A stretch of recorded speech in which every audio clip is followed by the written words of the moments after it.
मनोज जरांगे पाटील मसूरमध्ये यायच्या अगोदर हे सगळं क्लिअर होणं अपेक्षित आहे. 100% होणार. हे सगळं क्लिअर होणं साहेब अपेक्षित आहे. 100% होणार. कुठल्याही याच्यामध्ये कुठल्याही समाजामध्ये जातीय तेढ निर्माण न होण्यासाठी ही सगळी तुमची लोकांची जबाबदारी आहे. 100% आम्ही 2 वाजेपर्यंत तुमची मोहन राव हो.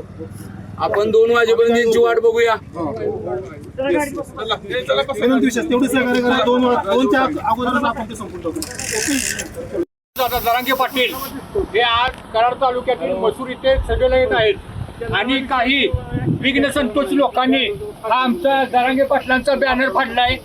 मी त्यांना एकच सांगू इच्छितो, तुम्ही बॅनर फाडलाय पण आमचे विचार फाडू शकत नाही. तुमचा जाहीर निषेध या ठिकाणी करतो. कराड तालुक्यातील तमाम मराठा बांधवांना माझे हात जोडून कळकळीची विनंती आहे, आपण कोणताही जातीवाद करत नाही, पण अशा जातीवाद्यांना खेचण्याचं काम आपण कराड तालुक्यातल्या जनतेनं करायचं आहे. मी माझं कराड तालुक्यातील सर्व मराठा बांधवांना कळकळीची पुन्हा एकदा विनंती करतो आणि हे बॅनरचे अशी फाटाफाटी केलेले या विकृती संकोच विघ्न संतोष लोकांचा मी जाहीर निषेध करतो.